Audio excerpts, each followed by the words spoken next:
Hey there friends, what's going on? It's Kodiak here. Welcome back to Legacy Gaming and another Helldivers 2 video.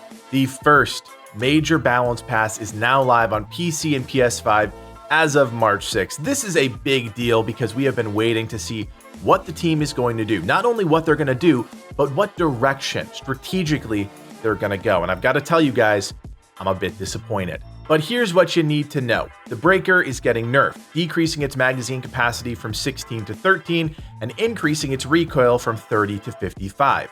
The Railgun is being nerfed as well, decreasing its armor penetration in safe mode and decreasing the damage against durable enemy parts. The Flamethrower is being buffed, increasing its damage per second by 50%. The Laser Cannon is also being buffed, increasing damage against durable enemy parts, increasing armor penetration, and improved ergonomics. The Punisher is being buffed, increasing total ammo capacity from 40 to 60, increasing stagger force, increasing damage from 40 to 45 per bullet. The Breaker Spray and Pray is being buffed and nerfed at the same time, increasing armor penetration, increasing fire rate from 300 to 330, increasing number of pellets from 12 to 16 per shot, and decreasing magazine size from 32 to 26. The Energy Shield Backpack is being nerfed, increasing the delay before recharging, and the 380mm and the 120mm orbital barrages are being balanced, increasing the duration of the bombardment but decreasing the spread.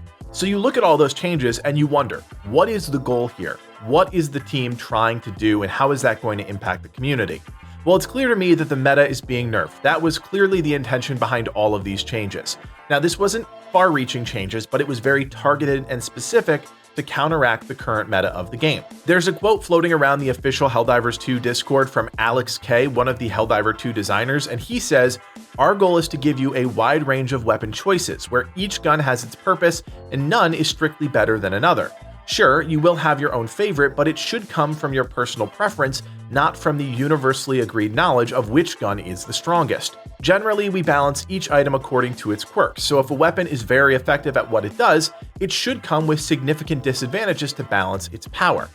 Now, this would be fine if the disparity between all of the guns currently in the game wasn't so vast, but the difference between the best gun and the worst gun is massive. Just look at the SG-225 Breaker, which is still a beast post-nerf as compared to something like the R63 CS Diligence Counter Sniper, which would be awesome and a great option, but practically unusable because it's so poorly balanced. The team had one goal, to nerf the meta, and they even said as much. There was another quote that said, "After analyzing player feedback and the data we collected over the past month, we found three big offenders of their principles: the SG-225 Breaker, the RS-422 Railgun, and the SH-32 Shield Generator Backpack. They said all three of those were quite strong with too little downsides overshadowing all other options on higher level difficulties." What other options are they talking about? The game's tuning is very much in line with that meta, so here we have the core issue. We're immediately starting post-launch with a nerf and not bringing up the vastly underpowered weapons that are currently in the game.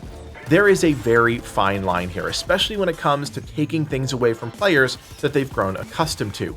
It's not like there are a million other choices out there when it comes to dealing with a half dozen Bile Titans or even a half dozen Chargers in the Helldive difficulty.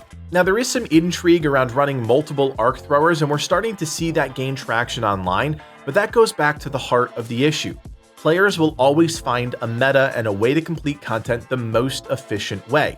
The solution, in my opinion, isn't to nerf something because it's overperforming, especially when the difficulty is so tightly tuned, but instead to bring other things in line with the meta and give players new choices. I find it strange that there was no balance to any of the DMR style rifles. There is a huge opportunity to make these more viable across the board and give players a completely new mid to long range option. So why those weren't touched and shotguns were the focus is a bit of an intriguing thing to me. Now, that wasn't all. There are other changes that are going to have a major impact on players. First is the addition of environmental challenges that will appear at random when you're deploying on a mission, from fire tornadoes to meteor showers and many more. This is an awesome addition, let's not beat around the bush, but it does add new layers to the action. Does this make things harder? Probably, absolutely, which paired with the weapon balance is a net negative for the players. There's also been changes to the Eradicate missions, which will now require more kills and spawn more enemies more often. The time to complete these missions was previously shorter than intended and should now take twice as long.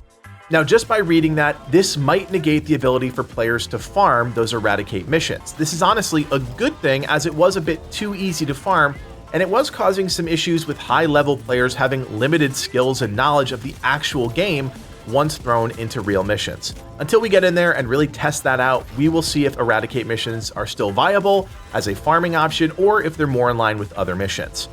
Another change is that the team claims they've fixed the armor rating values, not reducing damage as intended.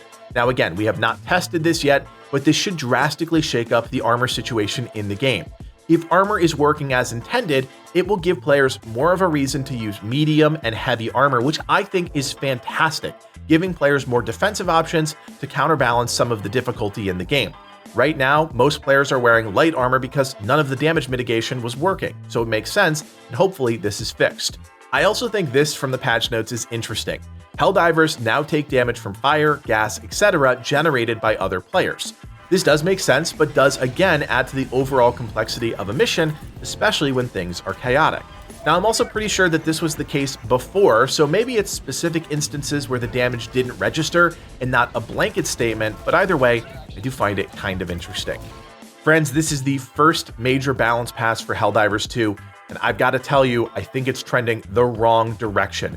There are items in this game, there are weapons that players currently have access to that should be brought in line with the meta, not the meta being pushed down. But that's just my opinion. I would love to know what you guys think. Leave us a comment down below. And of course, if you like our Helldivers 2 content, hit that thumbs up and consider subscribing. My name is Kodiak, and from everyone here at Legacy Gaming, thanks for watching and play on.